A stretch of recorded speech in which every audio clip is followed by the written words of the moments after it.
Hi everyone, welcome to the new semester. And we're very fortunate to have two very good looking people here provide the inaugural PCED seminar for this semester. So let me introduce both of them. So Dr. Jeff Arapok is an associate professor at the Department of Economics, College of Economics and Management, University of the Philippines, Los Baños.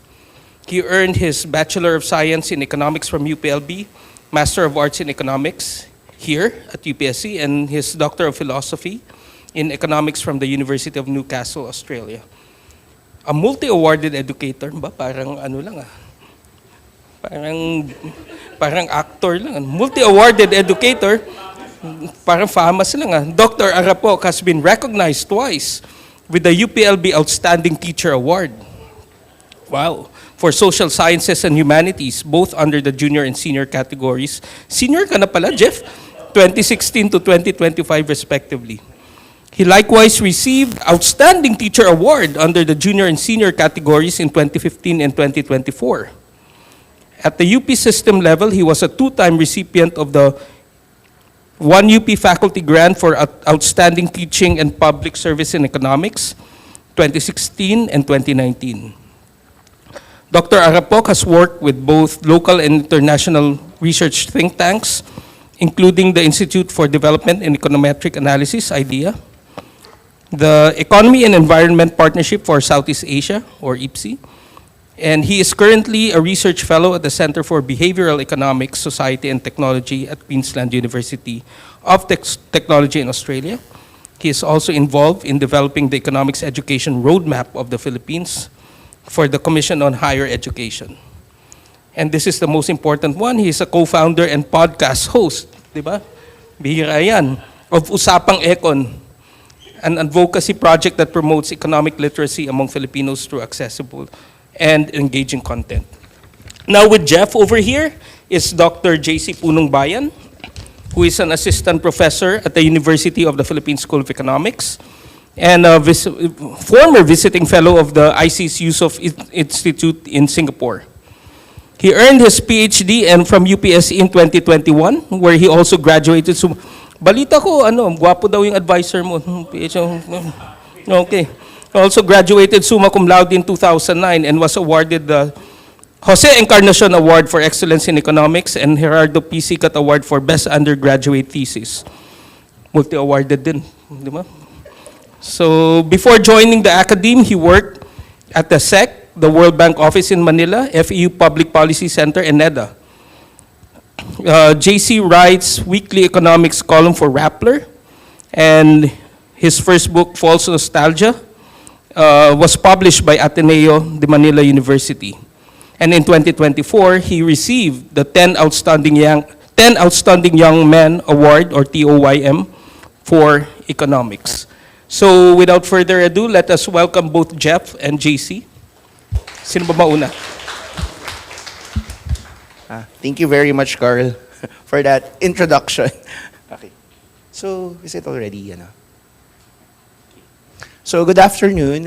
It's actually very nice to be back here. Okay. Okay.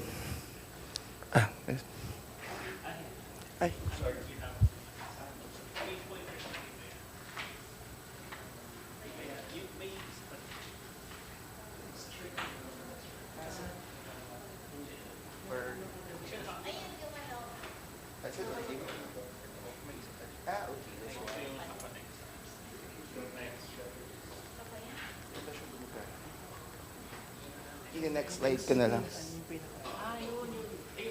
Sorry. This one. Okay. So let me try it. Okay, there you go.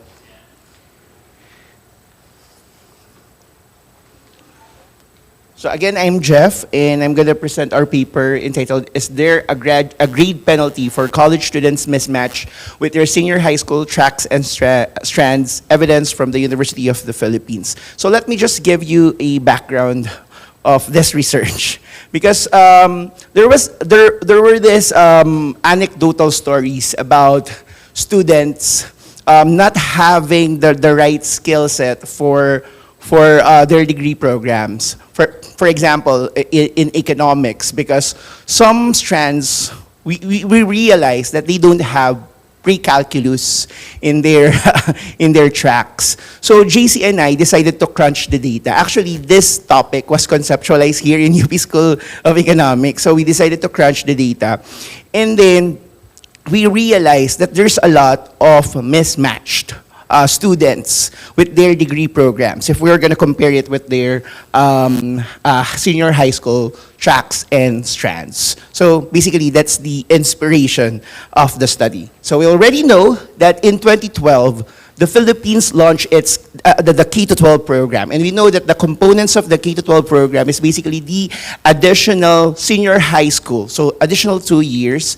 So it's a comprehensive reform of our basic education, where in this 2 additional years, there are 4 tracks. So we have academic, we have the tech voc, and then the sports and arts and design. Under the academic strand, you have 4 strands. So you have accountancy, business, and management, or the ABM strand, humanities and social sciences, or the UM strand, science, technology, engineering, and mathematics, or the STEM strand, and the general academic strand.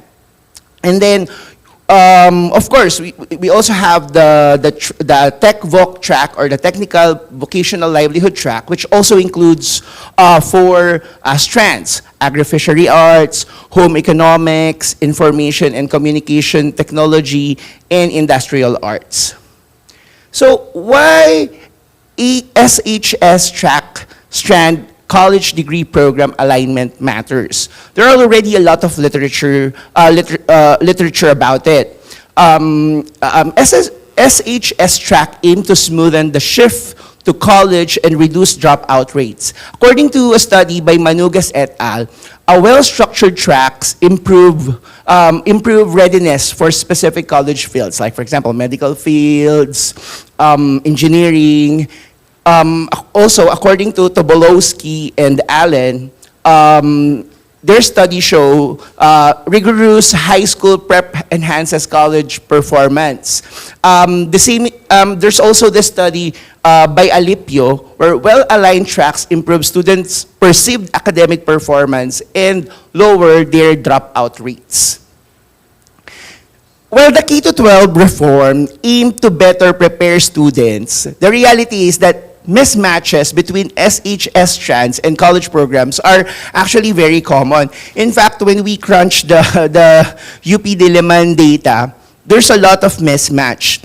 But there is this limitation in our study, and we're going to talk about it later, because it seems that there is this selection bias in the UP system, because there's a lot of STEM students who are being admitted in the university. And we're going to talk about that later.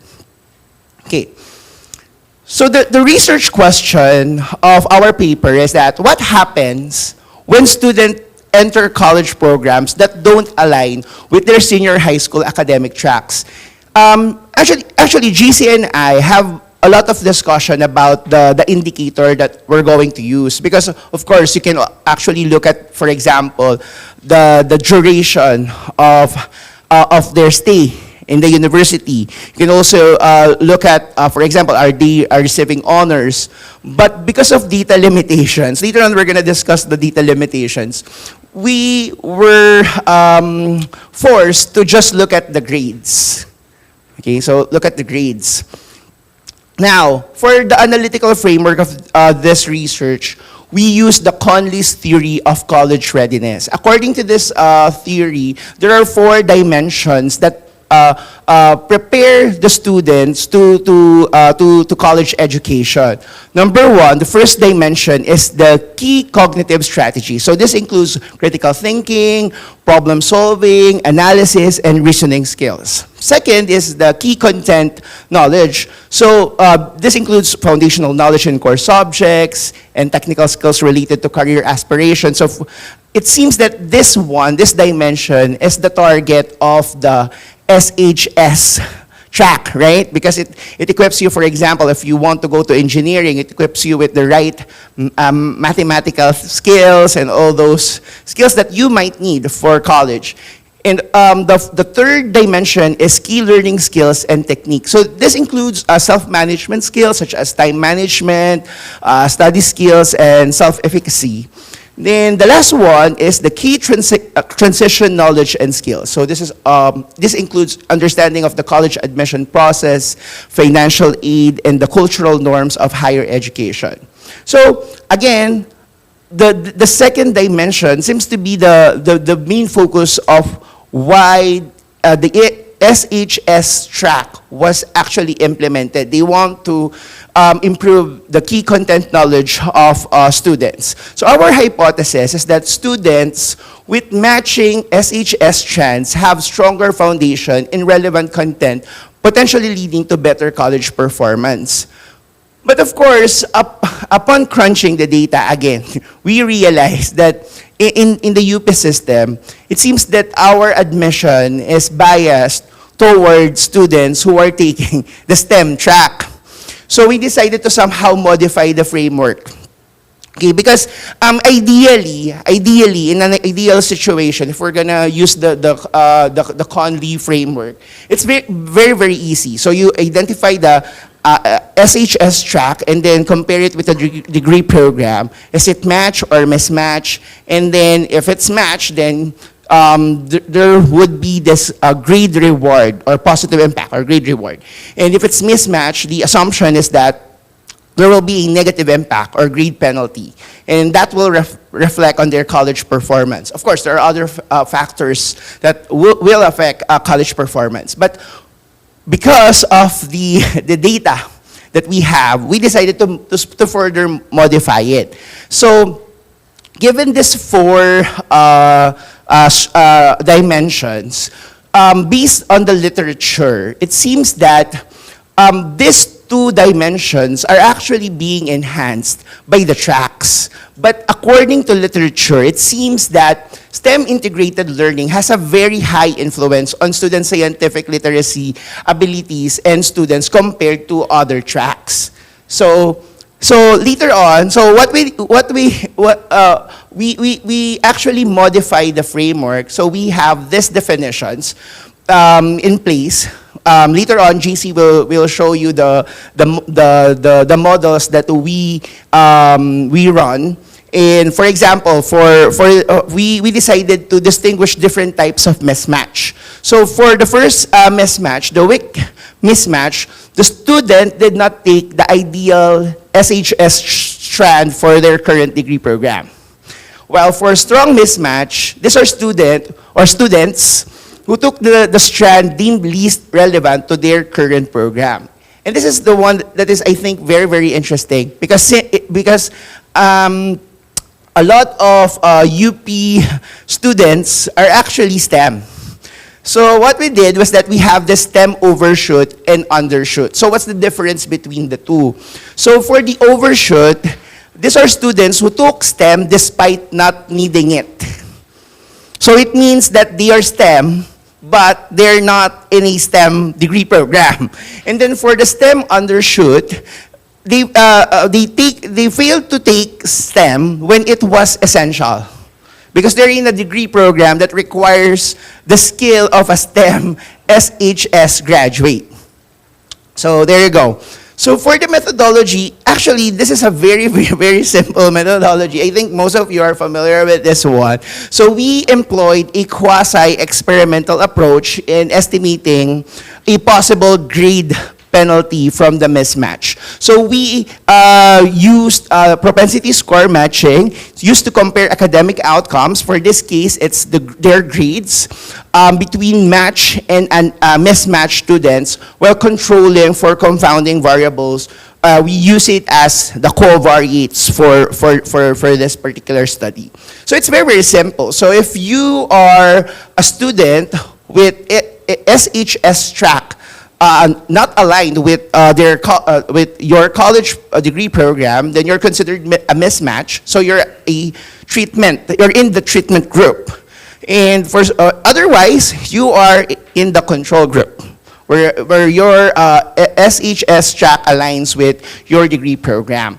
We also modified this for the undershoot, for the STEM undershoot and the STEM overshoot.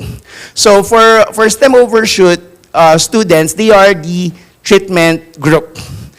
So the same thing is true for the other model where we treat the STEM undershoot as the treatment group.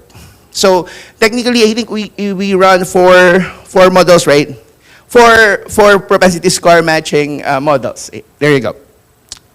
And for the data, you want to? Okay. Siyempre nag-tag present talaga kami para ma-maximize yung exposure ni Prof. Jeff. Okay, lumayo pa yan from Los Baños.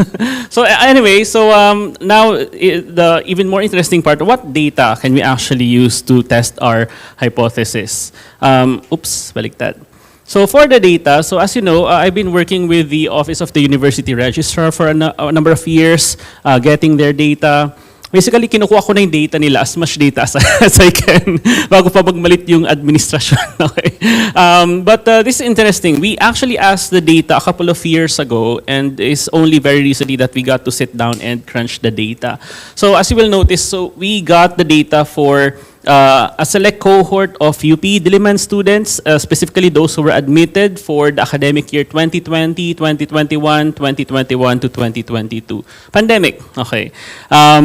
So I guess that's one of the things, the limitations as well, that this includes the cohort of the pandemic students.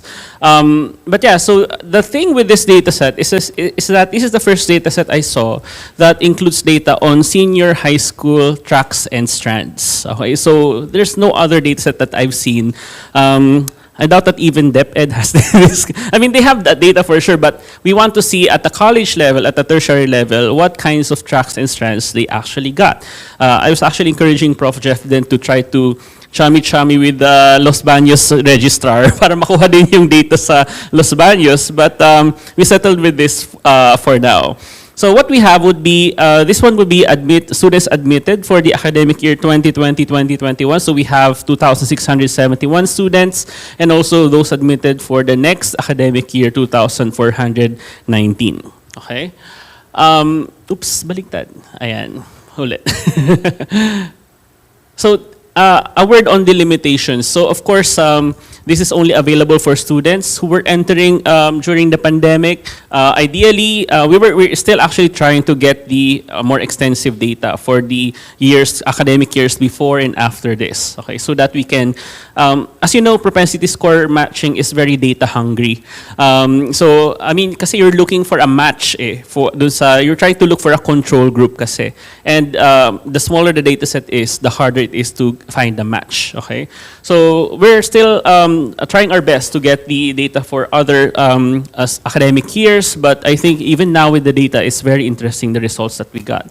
And also, of course, the restricted covariates. So you match the treatment and control units, okay, using a set of covariates, diba?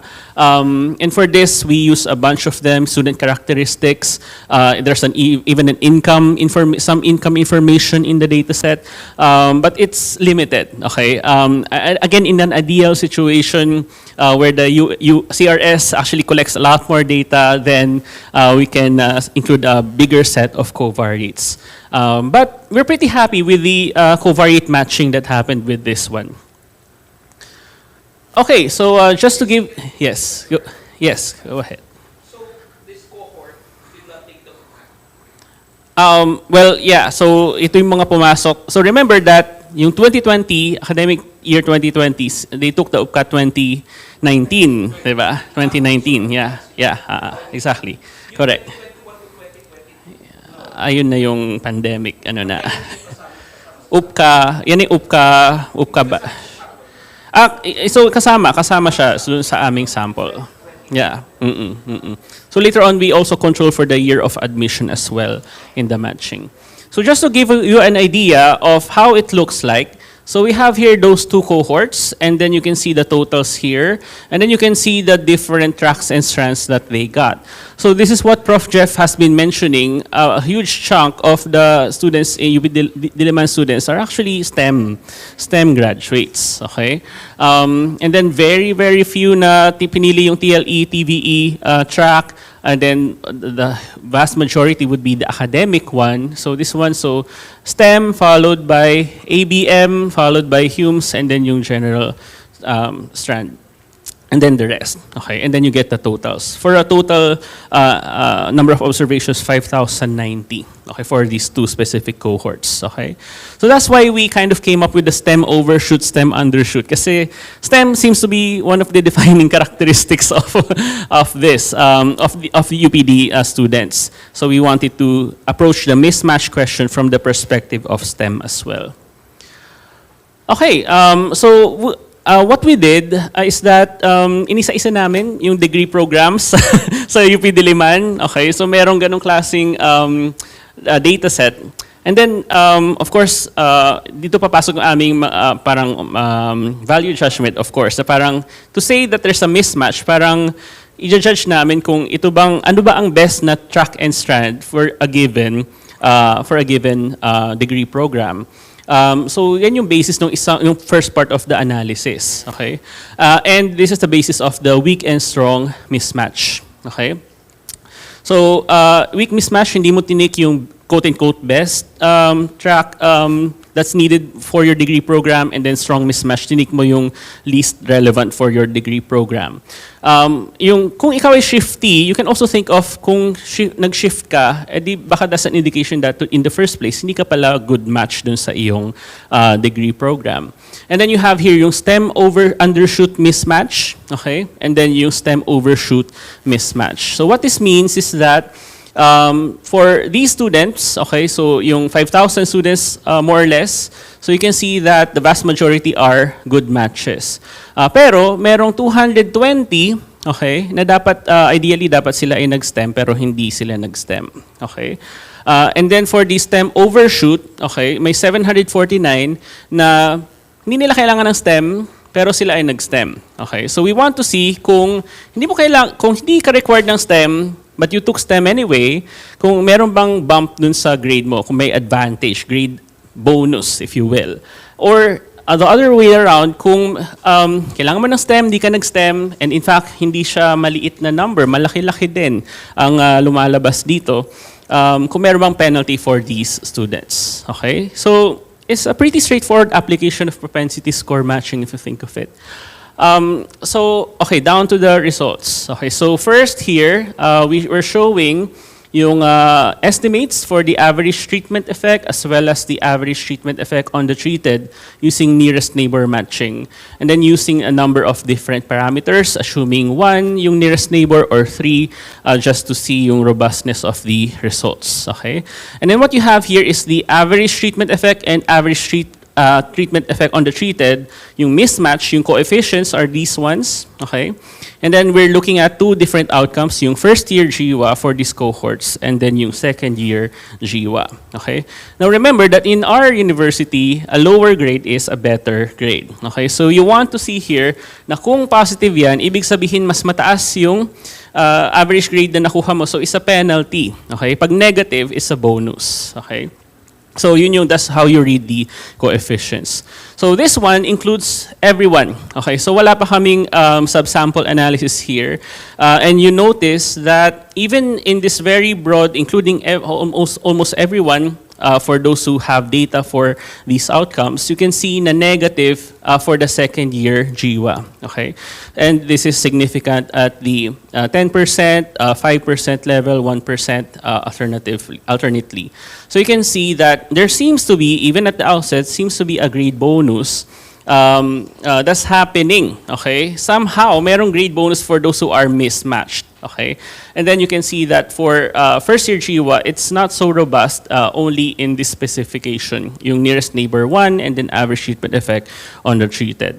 However, there's still a lot that you can be unpacked here. Okay, so in other words, parang you have to dig deeper dun sa what's really happening. Kasi there's a vast disparity in degree programs as well as backgrounds, etc. So ito actually this should have come earlier. Pero this one shows you, of course, one way to test. Okay. Part of the analysis when you do propensity score matching is the covariate balance. Okay, so you want to see yung average characteristics of those in the treated and the control groups, and then also yung distribution of their propensity scores. So, di ba, as you know, if you have yung raw balance plot compared to the match balance plot, so before the matching, maaring iba yung distribution for propensity scores for control and treatment group, but after matching, dapat nag-align sila. Okay? And you can see that there's a very good alignment here do sa propensity scores after we do the matching. You can also check that with the balance plot.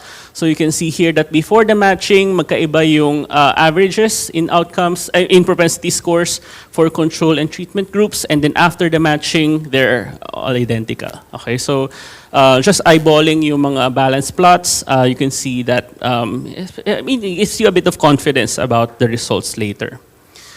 Now, as for the other results, so what we have here, we restricted naman here yung analysis for those who did not shift. Okay, kasi yung kanina kasama both shifties and non-shifties. Okay, but if you focus to sa mga non-shifties, yung mga hindi na umalis sa kanilang degree programs, let's look at the impact on their grades when there's a mismatch. Okay, and what you see here is that ayan, so for the first year, so hindi significant yung coefficients except for this one, but for the second year, ayan, again, yung bonus, parang lumalabas pa rin yung bonus at this level, okay?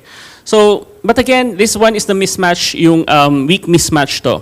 But for the case of UP, I think we think that is quite relevant, yung STEM-based mismatch, actually.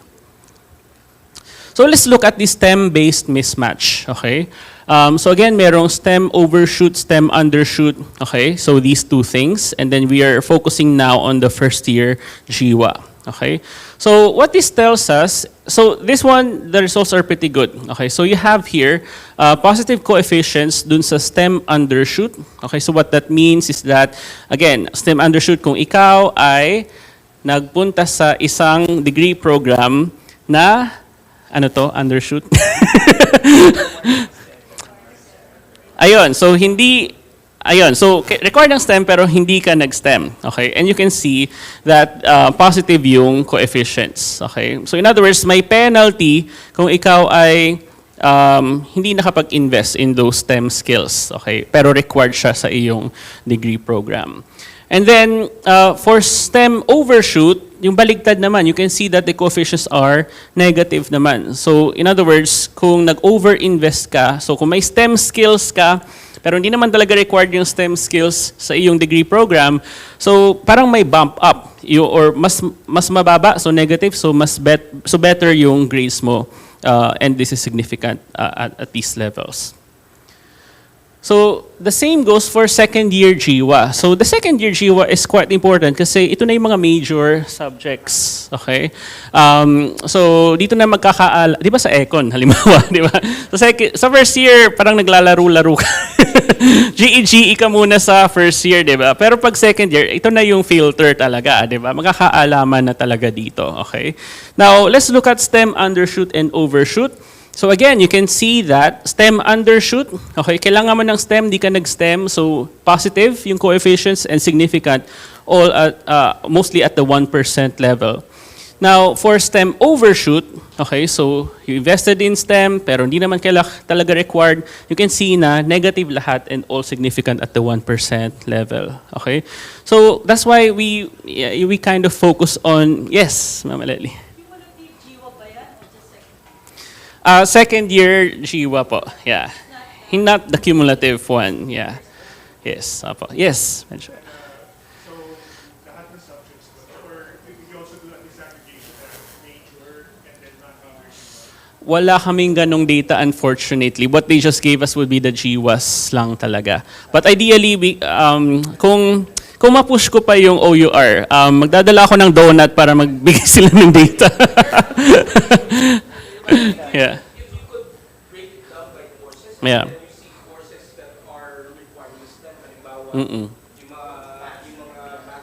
Yeah, correct. Yeah. Yeah, exactly. So that's a good way to expand this actually, given more data. Okay, so ayan, but speaking of just looking at the GWAS lang, you can see that there's this kind of disparity between those who overinvest in STEM and underinvest, or overshoot, undershoot. Okay, so ano pa ba to? This is actually the same slide. Now this one, we kind of wanted to look at the clusters. So yung students, you can group them do sa science cluster, non-science cluster. So we kind of decided na siguro for the science cluster, those who are engineering, of course, College of Science, home economics, maraming STEM skills also needed here, statistics and architecture. Okay, so we kind of restricted the sample and then we did the same analysis for those in the science cluster and those in the non-science cluster. So what does it mean if you are a STEM undershoot in the science cluster? So ito yung mga estudyante in these colleges, okay? Tapos hindi ka nakapag-invest in STEM skills. So you can see that the coefficients in the GWA are all positive, okay, and mostly significant. Okay, whether it's the first year GWA or the second year GWA, whether it's ATE or ATT, and using the various nearest neighbor assumptions. And then you can see yung STEM overshoot in the non-science cluster. So restricting the sample dun sa non-science cluster and then looking at the grades of those who overshoot. So yeah, again, you took STEM pero it's not really required, and you can see hindi significant actually. So in other words, what that tells us is that parang meron talagang severe penalty for those na kailangan talaga ng STEM pero somehow for one reason or another hindi ka nakapag-invest in it. Okay, so sa kanila damang-dama nila yung difference in their grades. But for those in the non-science cluster, like Econ, for example, Econ student ka, tapos nag-STEM ka, hindi naman technically required, pero of course we have lots of math courses. So yun, wala siyang grade bump in this case. Okay, so in other words, yung pinaka-affected would be those in science, and then hindi ka nakapag-invest in STEM for one reason or another. Okay. And the thing is, actually nga you would think na parang lahat ng nasa College of Science at ENG dapat STEM, di ba? Pero, ayun, marami pa rin, hindi trivially low yung number of people who don't take STEM. So that needs to be addressed. Okay, so just as a summary of the findings, so we do not see that for mismatched students, they do not overall perform worse in terms of their first and second year grades. Non-shiftees even show a grade reward in their second year, suggesting adaptability or transferable skills. But I think the real insights really emerge when you focus on the STEM angle of this. So for STEM undershoot, there are large grade penalties, especially in the second year, and for STEM overshoot, there's a small but significant grade bonus, but the results are not as significant or robust compared to STEM undershoot. Okay, so what this, just tying everything together, so what this suggests is that the STEM strand provides, or seems to provide, strong transferable skills, beneficial even outside of STEM programs. And the lack of STEM preparation seems to be a major disadvantage, especially those in science and engineering courses, which is intuitive. Parang, gano'n naman sa Econ, diba? Ang daming intuitive results, diba? Pero it's nice to see them actually validated in the data. And that the alignment between science high school tracks and strands and degree programs seems to be more relevant in STEM-related or STEM-heavy courses, degree programs. Ayaw na. Next slide, please. Ayan. So, I think there's still a lot to be unpacked here kasi we were thinking of various types, flavors of mismatch, if you will. And again, yung STEM seems to be one of the best angles, at least in the context of UP. But I think there's a lot more to be unpacked here. Again, STEM-related mismatch seems to be quite important, especially STEM undershoot. Now, this relates to, or hopefully this kind of informs as well the policies, because there's a lot of talk right now about how to reform K-12.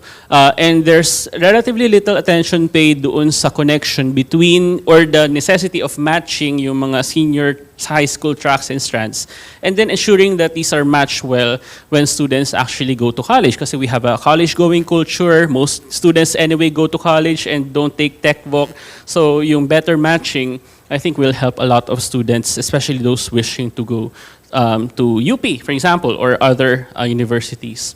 So the way forward, so we should strengthen yung articulation between science, high school, and tertiary education, and integrate strand information in admissions and advising possibly, and provide stronger transition support.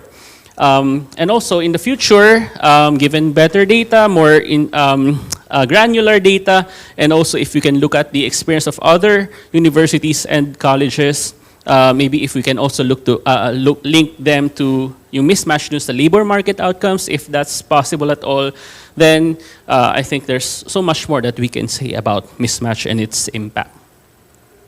Next slide, please. So again, just to go over some of the limitations. So we're asking for the data for other cohorts as well, so that we can test further the robustness of the results. And also if there are other covariates that we can use to make the matching. Especially if you're using propensity score matching, you need lots of data. And ayun, that will, ganun naman gusto natin, more data is better. So I guess, so that's it. Meron pa ba? Ayan, okay na. Thank you. Medyo. Okay, and then I'll go. Medyo yung... So, thank you, first of all, thank you for the presentation. Very clever.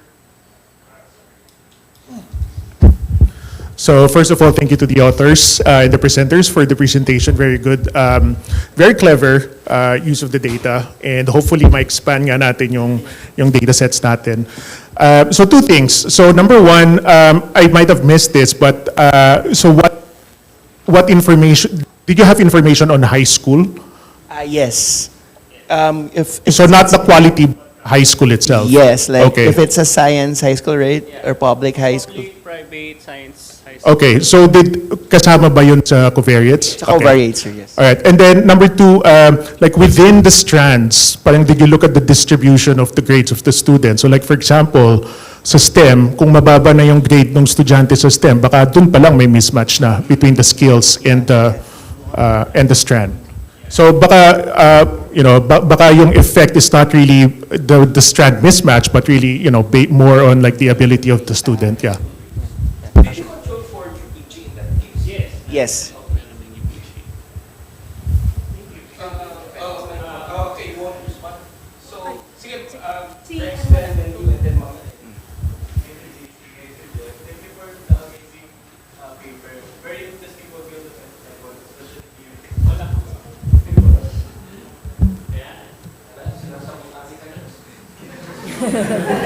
You can, ito. Hello. Okay. May dalawa na po akong question.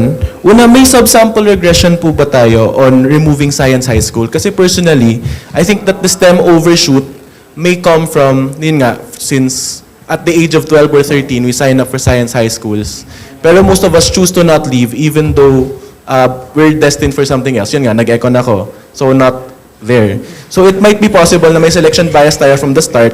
High-performing students go to science high schools and then they stick with it and then choose another path later on and then they're classified as STEM overshoots. Tapos pangalawa, on the STEM undershoot effect, may pinublish yung Philippine Collegian na grade distribution ng UP Diliman and unsurprisingly, for the sciences, sila yung may lowest grades. So it might be possible that science majors take up more subjects in the science clusters that tend to be lower grades. So I'm also interested if possible na may C-score results tayo na parang compared GY is to high.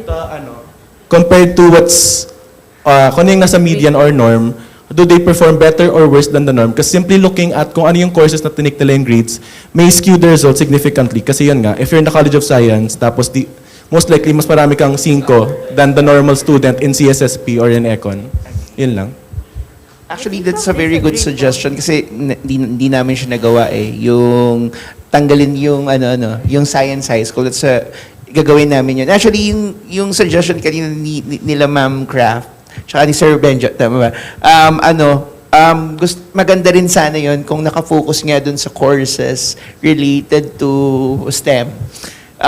Try namin yung best namin makuha yung data, but that's gonna be very, very interesting. Yeah, correct. I think meron ding, of course, yung endogeneity of yung choice of degree programs and also yung courses kapag ka nakapasok na sila. So unfortunately, hindi kasi visible doon sa dataset kung ano yung mga specific or the course level.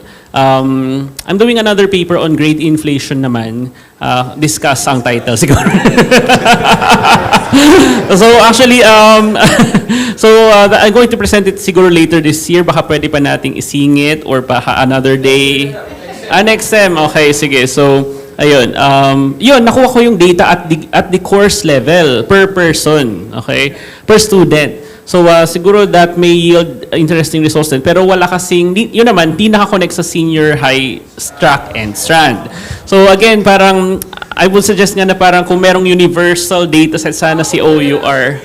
Kaya, kaya nga, ako na lang kaya registrar. Buti pa, para kontrolado ng UPSE ang data. Okay. Pero yeah, I mean, very good suggestions. Thank you. Thank you, Rex. Hi, thank you for this talk. I had 2 questions lang. I guess the first one sort of answered na, pero did you control for, selection bias for senior high school students who want to go into STEM? Specifically, I think there's parang may stigma na STEM's a bit harder compared to, for example, humans or ABM. Is that taken into account? And second, COVID, because of COVID nag-online, no? During 2022 and 2021, is there any grade inflation? Do you account for that, no? For instance, the second year, usually it got better. Do you think that could be maybe caused by, due to online, grades just got better overall or something? Everybody's subject to that, so it's a constant, hindi siya, unless you see there's a different pattern. There's a numerical grade, sir, dun sa nakuha namin sa OUR. For your first question, we weren't able to do it kasi limited nga yung data dun sa high school type.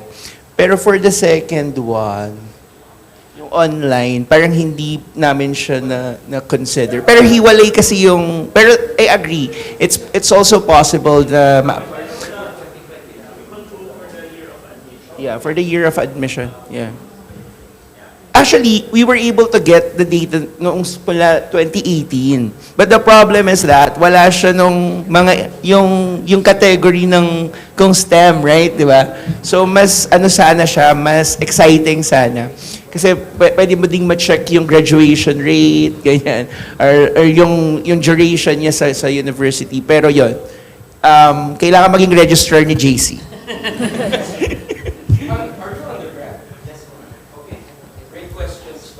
Yeah, actually. Every time undergrad says control 4. Yeah. Well, thank you for the presentation. Very interesting. So many possibilities, no, only if you have the data. But, well, it was kind of answered already. Kasi you noted that actually those admitted to UP, a lot of them are STEM. Yeah, yes, ma'am. Right, so I was wondering, what is the distribution? How does that compare with the general distribution of senior high school students as per the strand? Because then we'd see na may selection talaga, no, into UP. No, I don't know whether that data is available. Actually, ma'am, interested nga din kaming tignan sa buong UP system eh. Kung Okay. baka kasi mamaya it's unique sa UP Diliman. But we're having a hard time getting the data dun sa buong UP system. But we will try, ma'am. Pero yun nga, maganda rin sana sa mga SUCs or private HEIs. Yes, Which ma'am. is related also to geographical Yes. location, because not all schools offer STEM. So may limitations din yung mga estudyante as to what strand they can take. There's another, okay, the other thing that probably we can explore, but this is suntok sa buwan, because they have a unique learner reference number, DepEd. So from grade school all the way up to high school, they have this learner reference number. And so if somehow your data can be matched to the learner reference number, then that can be, you can identify the strand. No? Kung, again, yun nga, suntok sa buwan because you have to look at all the data privacy issues. But have you presented this to the administration? Hindi pa. Sa PES pa lang. Actually, kamiting ko si Rowie the other day. Sabi ko, kung makaka-attend kayo, attend po kayo. Pero sabi namin, we're also willing to present this sa OUR and the Sa administration. UC actually. Sa UC, pwede rin, yeah. Pwede rin, di ba? The other thing, sorry, I'm taking advantage. I'm hugging the mic. Yung ano din kasi, right now there's this move in DepEd to actually change again the senior high school. So what do you think would be the, kasi I think they're trying to just minimize the courses. And so for a STEM strand, halimbawa, that would mean probably less of the science and the math kasi parang almost like just an academic and without differentiation. So what do you think would be just a study like another, you'll be engaged for the next few years just to analyze the impact of that. But, you know, I mean, just basing it on the results and your hypothesis, what do you think would be the implication? I have a quick question, Jeff and JC. I don't know if it's related to one already, but how do you code certain courses like econ? Is it STEM or ABM? And is it robust to, I mean, you probably made judgment calls. Yeah, definitely. Merong judgment call. So, of course, yung engineering and science, no-brainer. Kailangan na STEM talaga. Paano ba natin to dinebate, Jeff? Nagbato-ba topic ba tayo? Ang ginawa namin is, tinignan namin yung curriculum ng DOP Diliman. Tapos, inis-isa namin per college. And then we evaluated yung curriculum niya based on the content, parang ganyan. Pero yun nga, madami talaga, judgment call. So, actually, naisip na rin namin ni JC to look for a literature really saying that, for example, this particular degree program is STEM or this is UMS. Pero, mahirap. Nahirapan kami maghanap. Ang ano natin ay ABM. Kasi sa literature, may mga literature kasi kaming nakikita pero wala talaga nung parang ito yung Bible. Parang iba-iba yung sinasabi. May nagsasabi rin ng UMS ang economics. Yeah. Actually, yeah. My question. Actually, Okay, are there any questions? Yes. Marami pala. Ayun po. So, comment lang po dun sa considered ang econ as ABM.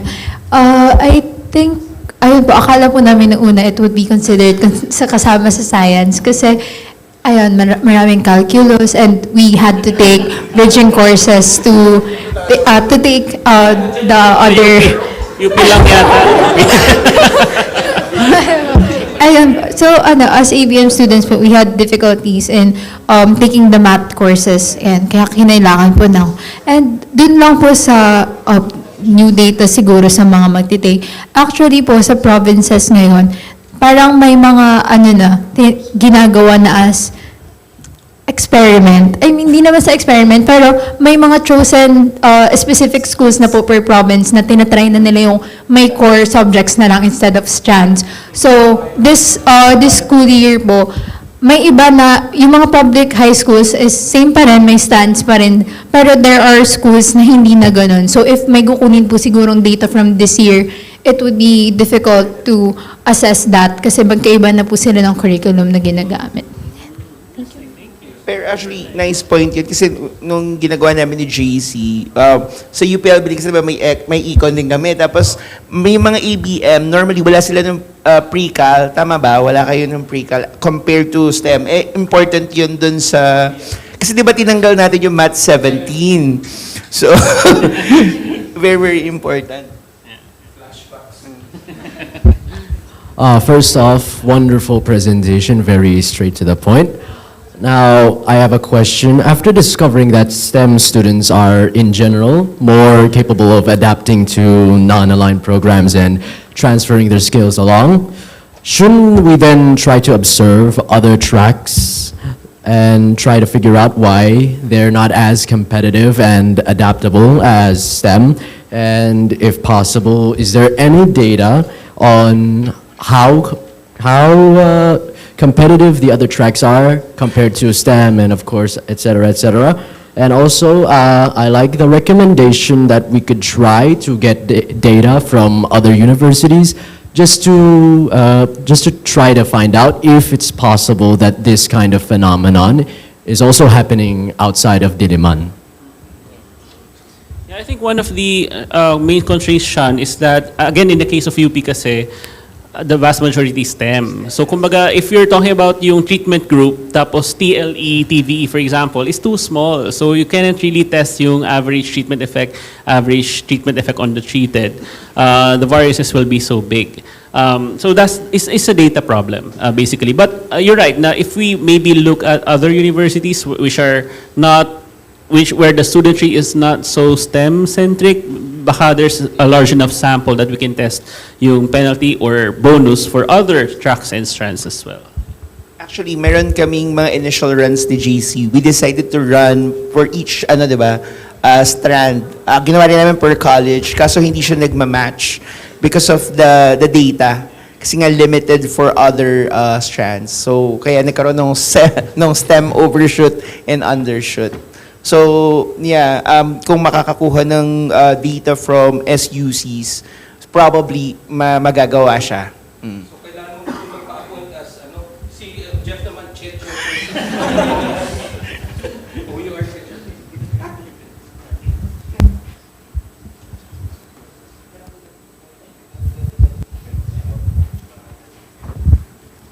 Not sure if this will be a stupid question, pero yung isa po kasing point na nag-strike sa akin was yung that STEM produces transferable skills. So, yung curious question ko is, if that is the case, wouldn't it be tempting for policymakers to just focus on the STEM strand? So, and if that will happen, how do we respond as economists, researchers, ganyan. Kasi I'm sure hindi naman din yun yung yung dapat maging move of the but it will be tempting. Yeah, so Ako nga ang naisip ko kasi it means that probably yung pag-aayos ng curriculum hindi lang din sa senior high Baka kasi may mga elements yung STEM that you should already train yung students sa pa lang sa basic education like grade school at saka junior high para meron na kasi according sa literature yung STEM kasi meron din siyang contribution nga dun sa critical thinking, logical reasoning. So kung siguro ang magandang implication niya baka pwedeng kunin tapos ibaba like for example for basic tapos sa junior so that when the choose yung mga strand meron na sila na build na yung dimension na yun nung kay Conley yung mga logical reasoning. I agree. At certainly hindi naman objective ng gobyerno na gawing STEM na lang lahat kaya nga ginawa yung senior high school to begin with parang to accommodate the diversity of different talents and different skills. But the problem is, at least for the case of UP, parang STEM is yung investment is really crucial. But again, we need to look at the other places as well, other universities. Baka naman iba din yung lumalabas or baka hindi naman STEM masyado yung crucial. So, for all we know, baka naman yung TLE, TVE are more relevant or my grade bonus, for example, in other settings. It's a matter of expanding this study and looking at the other places where the data is available. Okay, one more question and then we'll go to another track, the Zoom track. Okay. Okay, ikaw muna.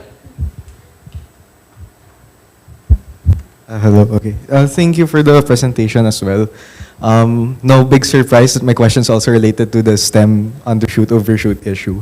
I'm just curious if this kind of framework will also be applicable if we were to analyze UPCAT takers. Because what I see in the future is that there would tend to be more STEM overshoot students since it's a trend in the senior high school that students would rather take STEM mainly for the purpose of passing college entrance exams. So I think that's something that we can consider then. Lalo na sa UP. Pwede siyang i-apply. Yung outcome variable lang yung papalitan. Yeah, but that's another study nga. Very interesting. Yeah, I will go to Zoom first before calling you. Can you please guide me the e-certificate? Ay, hindi, iba pala.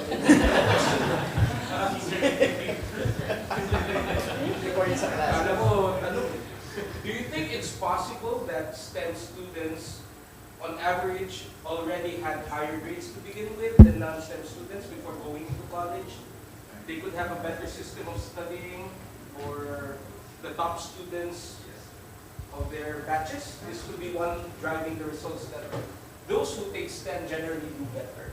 So high school pa lang. Ako naman, I don't think so. Kasi nung nagka-UP ka, di ba, nagka-problema yung PSEI at saka yung UP rural, mababa yung passing rate nila kasi mababa yung grades nila sa high school. So I'm not sure, pero siguro it's interesting to look at the data. Kung i-compare mo siguro dun sa high school. But actually, inisip namin, possible nga din kasing may selection, self-selection siya. Mag-system ka if you're good. If you're, pwede rin kasi yun. So, valid yung question niya. So, kung may data, it's nice to crunch that. So, Gabby, I just asked yung UPG, parang you control for yes. Yeah, yes po. For the science cluster, do you include engineering courses also? Yes po. Yes. Hi, Sir JC and Sir Jeff. Considering that the data set were from students who were admitted during 2020-21, do you think, academic piece, I think you answered. Yeah. We control for the year of admission, yeah. Even in the senior high school level, students are not accepted to STEM if they are not intellectually capacitated and performing. Is that true? Or are they free to, may entrance exam ba sa high school, to determine to STEM ka? Or are you free to choose?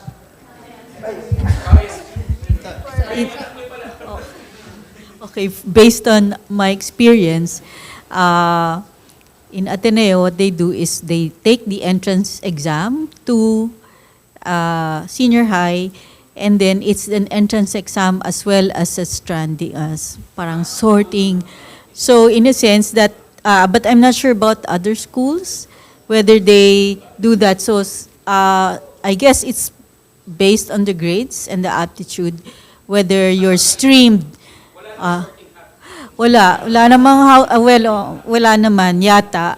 But that's so it's an entrance exam to senior high plus a sorting thing. Okay. But yun nga, there are based on the experience then, a lot of those who take their valedictorian is one from ABM and not from STEM. So the grades in ABM are relatively higher than in the STEM. Iba itong faculty members for each track, at least for Ateneo, or sa high school? Yes, because iba yung, halimbawa, math, may pre-calculus sila, so wala namang pre-calculus yung ABM, pero may accounting yung ABM. So iba yung faculty members. I'm not sure about the English, hindi ko alam. But I think those are mainly common. But the other disciplines, iba na yung teachers. I think we have probably 5 to 10 minutes left. And then you, and then Good afternoon po, Sir JC and Sir Jeff. My first question would be, do you think that the results, the STEM overshoot specifically, of your presentation is influenced by the fact that most, if not all of the students na gifted or those from the higher or section 1 of their high school and elementary students go to STEM po?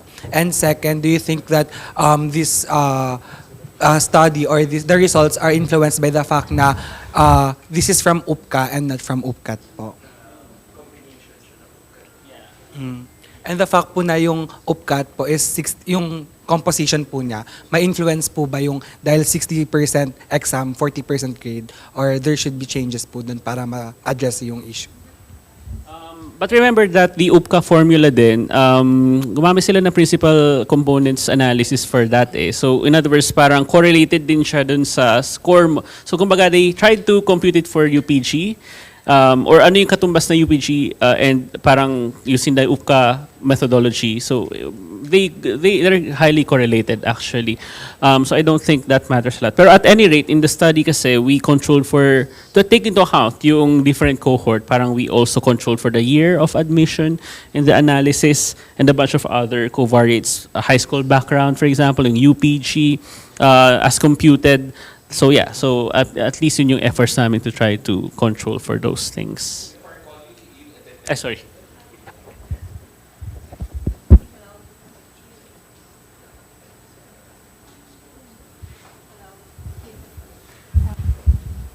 Hello? Oh, I think parang ako lang from social science. So hearing the result, parang it's scary for me na parang majority, it's so homogeneous. So in my mind, like what kind of social structure ang iso-support ng STEM leaning na ano? But on ano lang is, I noticed sa senior high pa lang, I think marami na talagang STEM.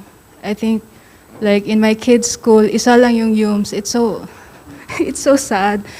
But on the other hand, yung UPCAT kasi dalawa na yung science and math. It's already STEM leaning na ano.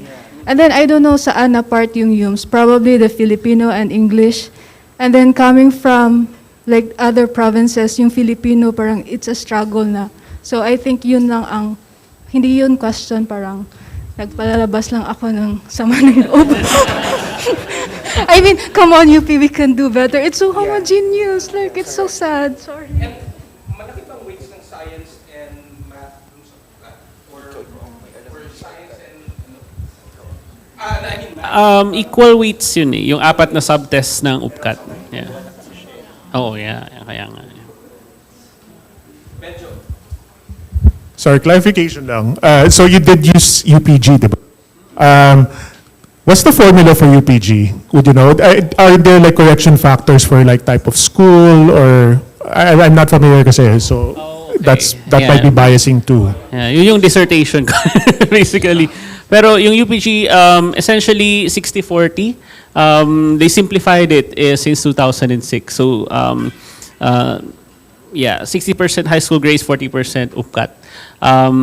We reverted to that again nung bumalik na si UPCAT eh. We were actually devising a new UPG formula sana, but it was thumbed down by the administration.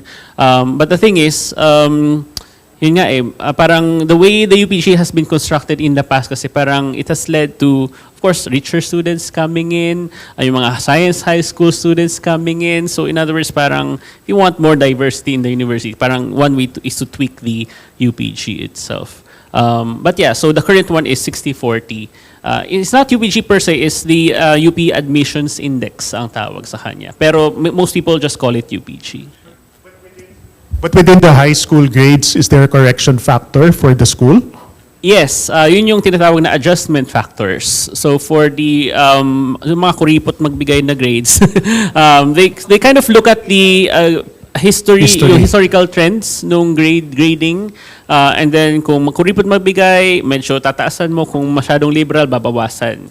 So, ganun yung adjustment factors. But, in the new formula we were devising, we were recommending na tanggalin na yun kasi it's not a transparent way, not very transparent. Masyado siyang involved, yung math, people sa math and stat ang nagde-devise nun actually, but we want it as simple as possible. Yeah, sidebar lang, not related, pero sa UP College of Medicine, meron din correction factor na introduced in the past 10 years. So dati, sa class ko, 160 kaming medical student, 40 ang galing sa psychology. Tapos ngayon parang less than 10 na lang. So in that could be another application for that. Kung kailangan yung tulong sa UP Manila, makakatulong ako sa UP Manila. So yun lang. Okay, thank you, Benjo. Thank you. Siya si Benjo ang sa link natin. So I think you have a question and I can accommodate two more if there are any other questions. So one and then one more. Adrian. Ayan po. My question would be po, wouldn't you think na yung mismatch po would already be done po sa pag-enter pa lang po ng senior high? Because sa junior high school, in our school specifically, meron po kayong mga tracks. So there's STE, SPA, SPJ, and then parang there's this conception po na parang if you're STE, STEM lang pwede mong i-take. And then personally speaking din po, mayroon po kasing exam sa STEM sa amin. So if di ka, hindi naman po siya sa dahil hindi po natatakot po yung students na mag-take kasi kulang po sila ng knowledge sa sa STEM. So parang ang naging system po, yung exam namin is for sectioning. So yung highest sa exam, first section, ganun po. So ayun po, baka pwede lang po makonsider na parang sa junior high school pa lang, it's possible na may idea na ma-mismatch sila.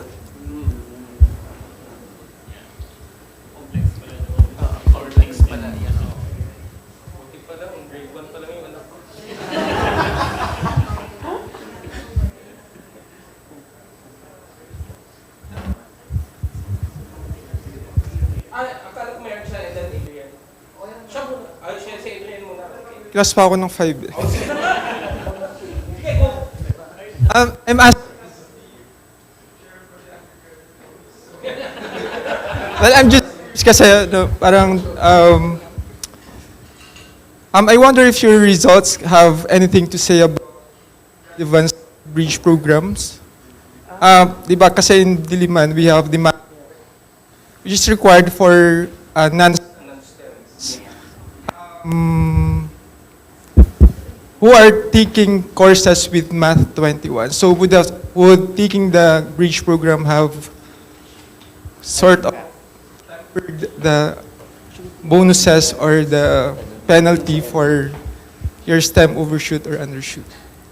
Actually, I was able to get yung data nung sa LB kasi may bridge program din kami but just for the College of Economics and Management pero sa math lang. Actually, nakakakuha ko lang. Pero hindi ko alam kung makukuha yung sa UP Diliman but that's actually a good additional study kasi sa amin yung college pala namin yung gumagastos for that. So kung maganda yung results, then pwede siyang i-replicate sa ibang units. So yeah. Pero even with that, sabi ng results nila is walang effect baka dahil may bridge program. Oo, kasi hindi pa namin siya nasama, sir, yung kung nag-bridge program. So, hiwalay siyang study. Pero, hindi ko rin alam kung paano i-incorporate, no? Pero sa UP Diliman. Kailan siya in-implement dito? Kasi sa UPLB, 20... To test yung before and after the implementation. Yeah. So parang magiging PSM, DID na yung parang study. Siya, ibang methodology siya. Yeah. Okay, so there are people who have classes here. Let's formally end and thank JC and Jeff. Thank you for the very interesting presentation. And there's food over there. And let me just take this time to thank our staff from the research office. Thank you.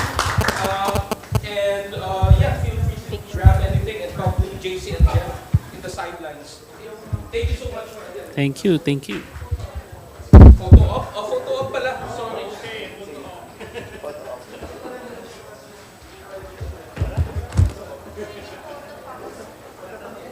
Oh, by the way, pakisagutan na